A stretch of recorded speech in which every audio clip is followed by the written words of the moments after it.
is the Fade 5 Podcast with Brad Evans and Nate Lundy. Place your bets, you jackwagons. Brad the Big Noise Evans here. The good son, Nathaniel Lundy, is back in action. This is indeed the Fade 5 Podcast presented by Suavecito Tequila. And once again, I'm in the negatives coming off an NFL Sunday. It's just been horrendous in the player props market for me. Really the entirety of the season. I think I'm down like 30 units right now. However, Lundy, I am up right around 14 units in college basketball. I will have some selections in that sport in bonus time on this finals week for many institutions. But we have a final act in the NFL tonight at Monday Night Football. New England traveling to the desert to take on the Arizona Cardinals in Glendale.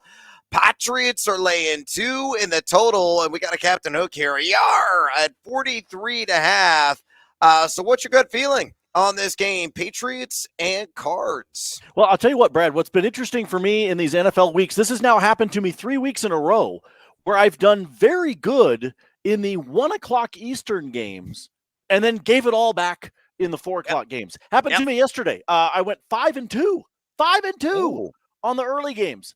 And then by the time we got to the afternoon. So I understand. I feel your pain, much the way you are finding success in college basketball. I am finding it on the ice.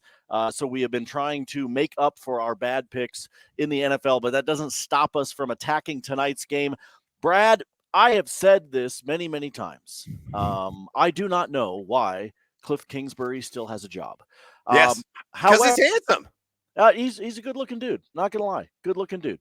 But I think they actually get it done tonight, despite their record at home under Cliff Kingsbury, which, by the way, is 10-19-1 straight up, and 12-18 ATS with Kingsbury at home. But I actually think they get it done because as good as Bill Belichick has been, Brad, if you look at this season, when they take on a mobile quarterback, which the last time I checked, in the dictionary under mobile quarterback, there is actually a picture of Kyler Murray. They've been struggling. So I am going to take Arizona to win this one by a field goal. I'm taking the under. Give me 2017. I'm going to take the over ever so slightly, but I agree with your viewpoint on the Arizona Cardinals. I got the Cards winning this 24-21, and ignore all the trends. And all the analysis that's out there, because Lundy is 100% right. If you start stripping this down and you try to get down the brass tacks overall, there is no trend at all that suggests the Arizona Cardinals should remotely win this game on the money line. They are 3-7 ATS in their last 10 home contests and 1-6 ATS as a franchise or last 7 matchups against the Patriots. So a team that is shifting and moving and contorting in the wrong direction. But I think ultimately Arizona wins this on a Matt Prater field goal at the end. Lundy's going to go under. I'm going to go just over. And we are going to stick to that. With that already on the board, let's get after it on this Manic Monday with another edition of the Fade 5. Number 5. All right, numero cinco. Let's get seduced by the juice. And I'm working those shoulders as a result. Jonnu Smith. Anytime touchdown at plus, you ready for this? 600. The best odds right now at Bet Rivers. And here's the reason why I say roll the dice, throw out a small sprinkling, a minute wager on this because Arizona is allergic to defending the tight end position. It is very well documented. We've seen it repeatedly this year. Now, Jonnu has been an afterthought in this offense. He's only been targeted 9.1% of the time in terms of team target share. He's averaging 10.1 routes run per game, 6.7 yards per target, not too bad. He's been top 10 in yards per route run. But again, it's taken advantage of Arizona. If New England is knocking at the door of scoring system in this game, and I believe they're going to find the end zone at least 2 to 3 times, I think there's a really decent shot for him to score, considering Arizona's given up, I believe, 9 total touchdowns to the tight end position this season. So maximizing the matchup. I know you're not even remotely thinking about him. He's a stab in the dark, but Jonnu Smith anytime touchdown. I'm clacking and roll the dice at plus 600 at Bet Rivers. Lundy, any remote inkling that you're going to follow, or is this a full fade?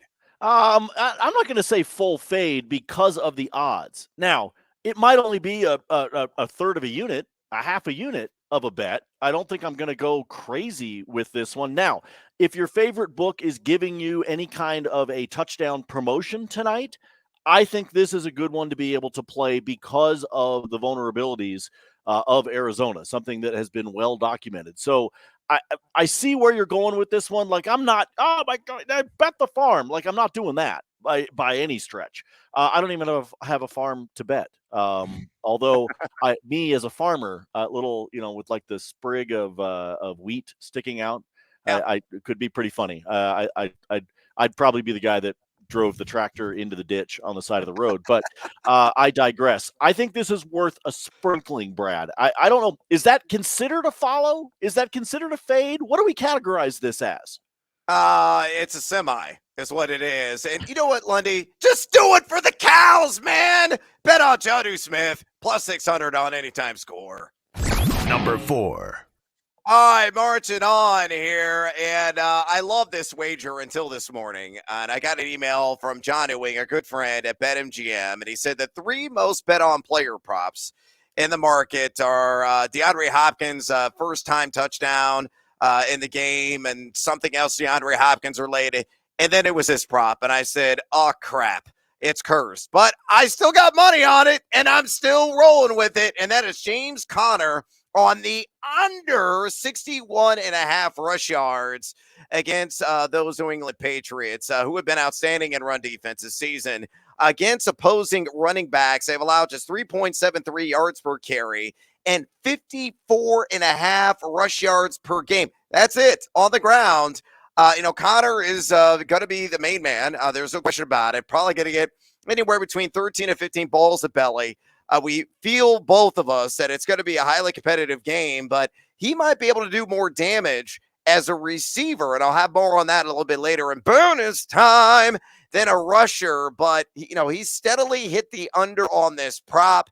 I think it's somewhere in the 50s here in the end. It sounded like his yards after contact per attempt numbers or his missed tackle rates are so extraordinary. So the advance analytics are swaying me, really pushing me in one direction and one direction only, and that is with the masses. So, Lundy, fade or follow, are you going to be Joe Public alongside me on James Conner under 61.5 rush yards, minus 120 at BetMGM? I am disappointed in our good friend John Ewing because I enjoy having plausible deniability, Brad.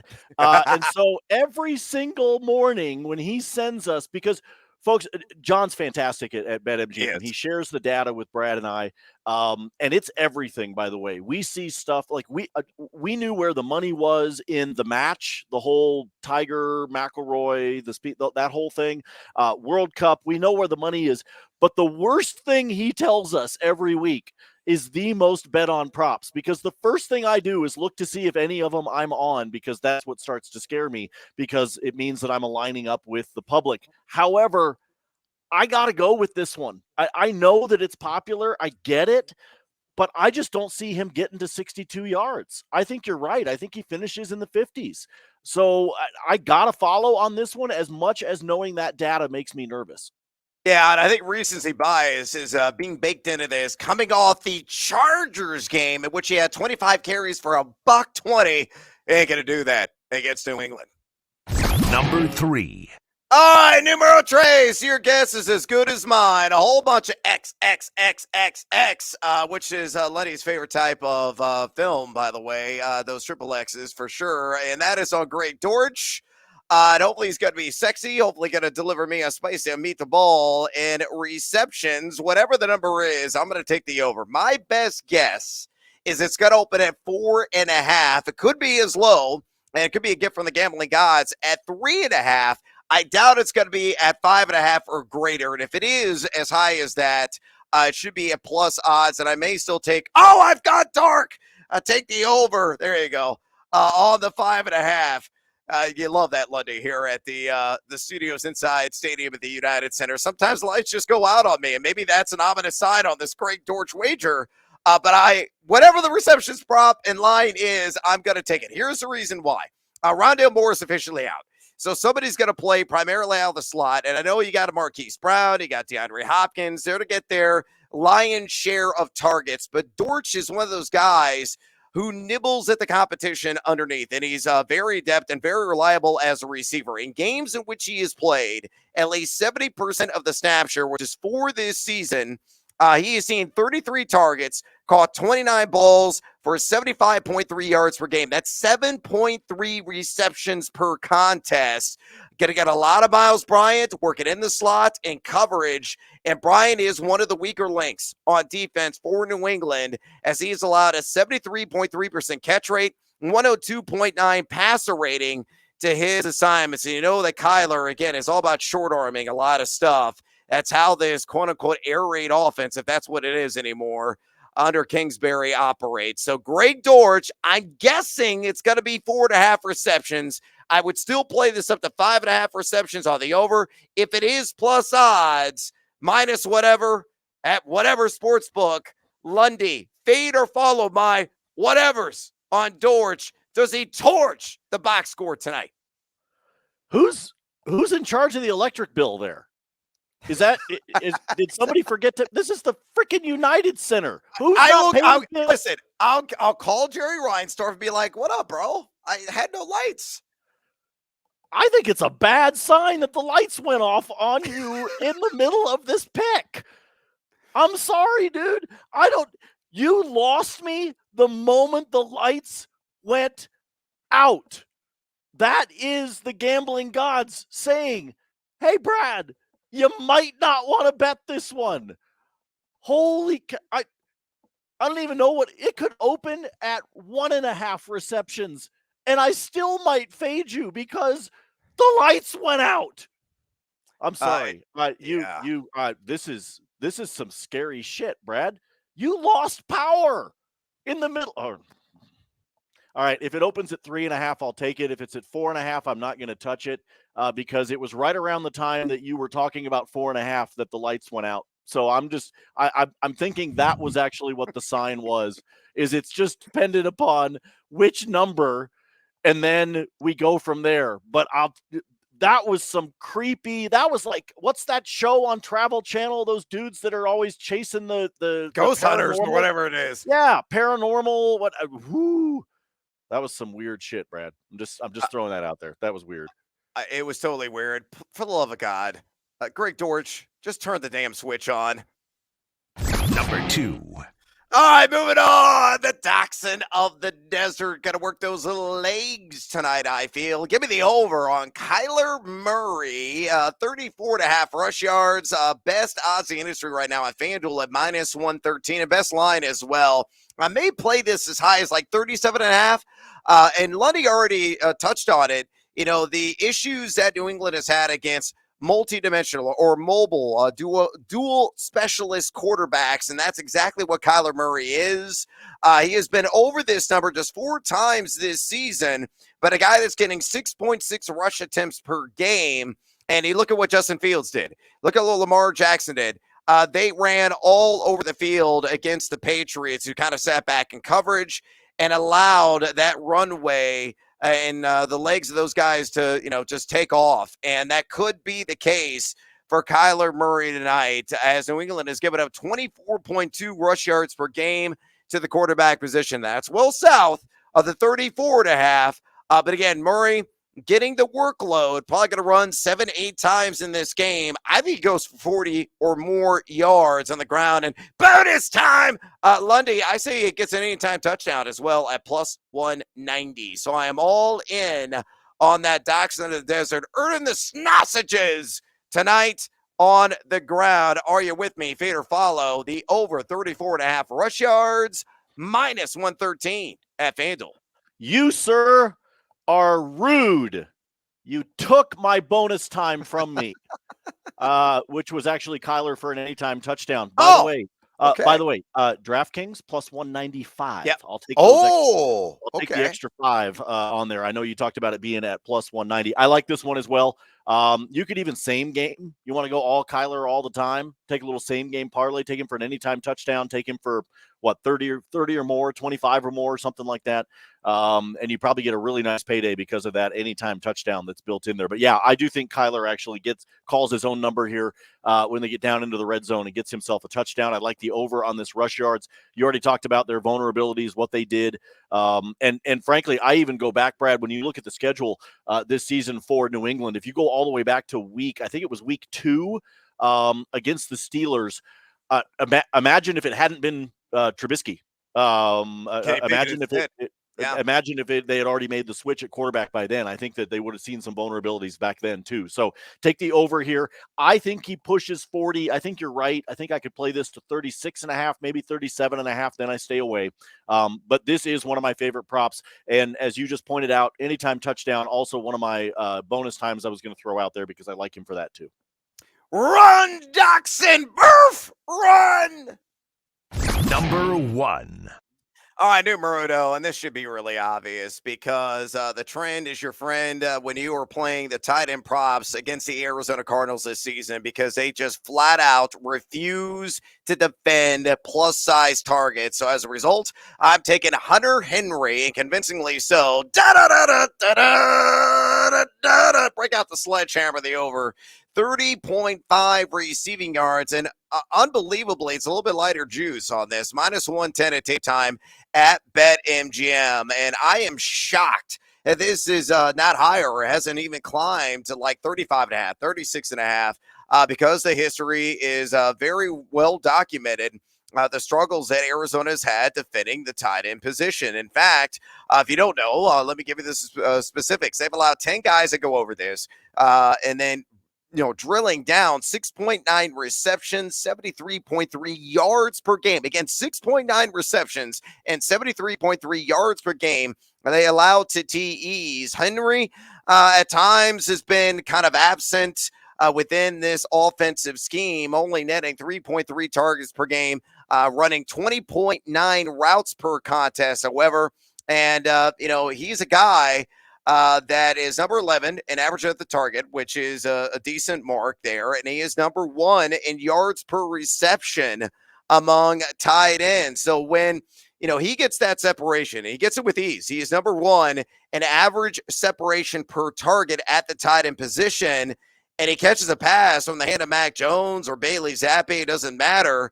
He gets chunk gains. And tonight, given the short field, vulnerabilities of this Arizona defense, I think for the 5th time this season, he reaches 31 or greater receiving yards. So again, fade or follow, give me the over. Hunter Henry, sledgehammer style, 30.5 receiving yards, minus 110 at BetMGM. Lundy, are you with me? Yeah. Look, you put tight end and against the Cardinals. That's it. Okay, I'm done. I mean, legit. I don't have anything else to add. The Cardinals are terrible against the tight end. That's why the Jonnu Smith was a good idea. It's why this one is a good idea.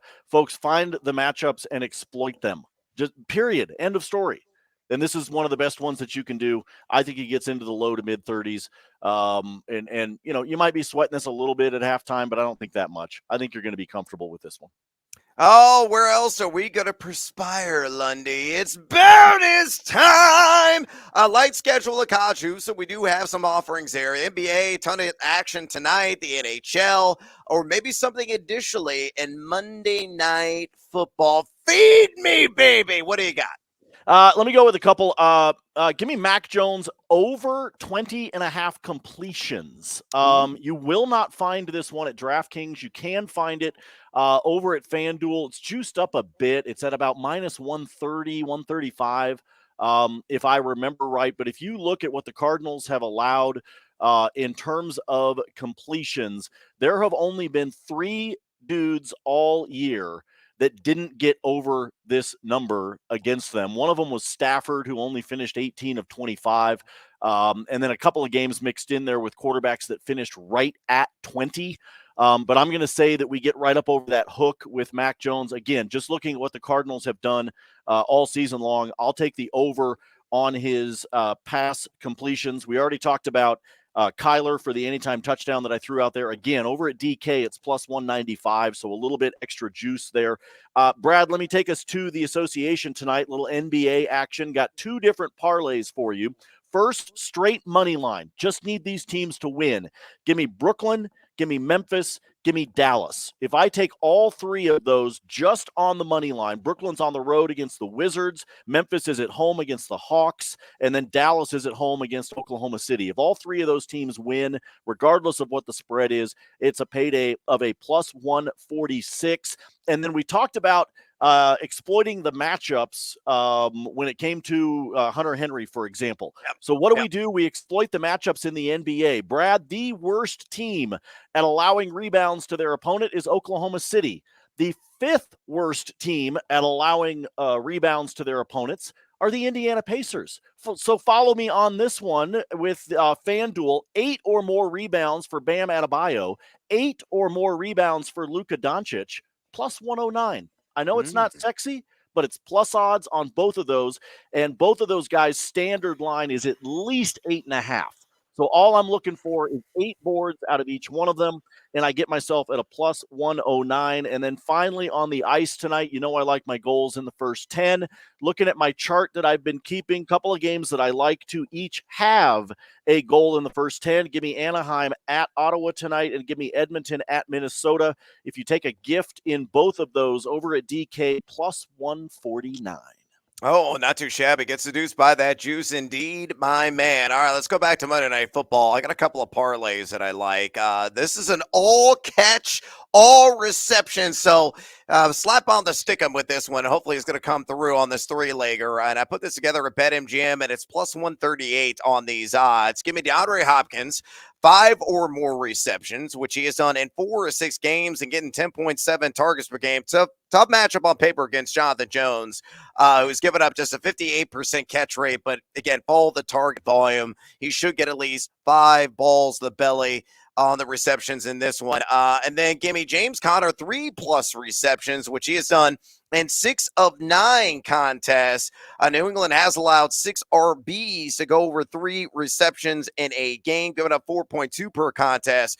And they give me Ramondre Stevenson, 4+ receptions for him as well. He has been a consistency king as a pass catcher, been over this number in 6 of 7, averaging 7.8 targets per game in his last 6 contests. And a guy, too, that should be able to get to, this number with relative ease. So DeAndre Hopkins, 5+ catches, Connor, 3+ catches, and then Ramondre, 4+ catches, plus 138 at BetMGM. And the other parlay play for me in this game, I got Arizona plus 3.5 on an alt spread. Stevenson again with 4+ receptions, and then Tyquan Thornton of the New England Patriots, 10+ receiving yards. That's plus 140. I already gave you all the information why I like Arizona and Stevenson. To give you some background on Thornton, he has seen his snap share increase in 3 straight weeks. So 3 weeks ago was 25.6%. Last week, 37.5%. And then 41.2%, or 2 weeks ago, I should say, was 37.5%, 41.2% last week. He's been over this in 4 of 8 games. I just see essentially 1 catch across the middle. It's probably going to be for 10 yards, and we hit that end of the leg. So at plus 140, I am down with that. And then elsewhere, too, Jonnu Smith over 12.5 receiving yards. For all the reasons we mentioned, we love Hunter Henry. We like Jonnu Smith for anytime touchdown. It's just 12.5 receiving yards. That's it. 1 catch, maybe 2 at most. I think he gets it done, as the tight end will be the point of emphasis given the vulnerabilities of Arizona this year. All right, let's go to college basketball. I'm going to take Arizona State plus 3.5 against Creighton. This game in a neutral court environment in Vegas at Michelob Ultra Arena, which is at the Mandalay Bay. We'll see if Ryan Kalkbrenner will play. The big 7-footer, man in the middle for the Blue Jays. He missed the last game on Saturday due to an illness, but Creighton, they've lost 4 straight. I mean, they looked magnificent in Maui, and push Arizona to the limit with a 3-point shooting ability. And the lights went out again. But still, that's kind of honest. You know what? I'm just going to do this in the dark. This is so spectacular. Those of you that are listening to the pod and are not watching the video are missing out on it. There he is. He's back. This is so funny. This is a great reason. Folks, we know so many of you have subscribed to the pod and we're grateful for it, but every now and then make sure you go over to the YouTube channel and watch our two ugly mugs because this is pure comedy that the lights keep going out on Brad. And it's one of those I'm talking about. Are you in one of those offices where the switch is motion censored? Yes, it is. And there's like a piece of tape over it. It's supposed to help alleviate this issue, but it's doing a terrible job. Which is terrible because you're extremely animated right now, so the motion sensor sucks. Yeah, it's bad. It's bad. But you know what? It's apropos that the lights went out because that's exactly what's happened to Creighton and the three-point shooting here these last 4 games. They're only shooting 28.6% from downtown. So unless Baylor, Shireman, and friends find their stroke, I think ASU is going to keep this thing close. They got key wins to the Sun Devils against Michigan. They've already beat 2 Pac-12 opponents in Cal and Stanford as well. Number 13 in the country and adjusted defensive efficiency. So give me ASU plus the 3.5. And then I got the San Francisco Gales against New Mexico. I'm going to take the 4.5. So plus 4.5 on San Francisco against New Mexico, who's undefeated. And the reason why I like San Francisco, it's all about living and dying by the 3. Over 50% of their shots come from distance. And I'm only shooting 32% on those 3-pointers. But New Mexico, number 229 in 3-point percentage D. So as long as San Francisco can, take advantage of those opportunities from way downtown, I think they will get the cover. I'm not going to say they're going to win straight up and give New Mexico the first blemish on the resume, but they will keep this thing close, 4.5 points. Too many in my estimation. And then in the NBA, I got Josh Hart over 18.5 points plus rebounds. He's playing Minnesota again, which he played on Saturday, had 19 combined in that category. He's been over in 3 of his last 6 games in points and rebounds. This was going to be a sweat, no question about it, but he's playing over 35 minutes per game. Minnesota, a pretty good rebounding team defensively. 7th fewest opponent rebounds per game they have allowed, but middle of the pack, an effective field goal percentage defense in the NBA. So it's going to be close, but give me like 11-9, and we cash a ticket on Josh Hart. And you know what? Screw it. I'll give you one more pick in college basketball, one more pick in Monday Night Football. I found this interesting pick in the football game tonight. Each team kicks a field goal and makes it in the first half. If that happens, plus 125. Entirely believable. And at those plus odds, why not get seduced by the juice with Matt Prater and Nick Folk? And then in college basketball, I love Syracuse. I will lay the 23 against Monmouth. Monmouth, one of the worst teams in college hoops. How bad are they? Number 343 in offensive efficiency. Number 297 in defensive efficiency. They cannot shoot the 3, which you have to do to soften the zone. And that's all Syracuse runs is that 2-3 zone. And they're only netting 28.8% from outside. So Judah Mintz and his fiery personality and his friends should be able to blow out Monmouth, maybe by 30 tonight. So I will take the Orange, who will slow this game down and frustrate Monmouth, one of the worst teams in college basketball. We are out of time here on the Fade 5 podcast. Please drop us a rating and a review. If you enjoy these insane episodes, even when the lights do go out, and follow the guys, that's me, that's Lundy, on Twitter, myself at Noisy Huevos, all of my spreadsheet picks I post there every single day. Lundy does the same thing on his handle at Nate Lundy. Hopefully the bills will be paid, or I will figure out this motion sensor the next time I'm in Chicago. Until next time, as always, feed or follow. That is up to you. Lights out!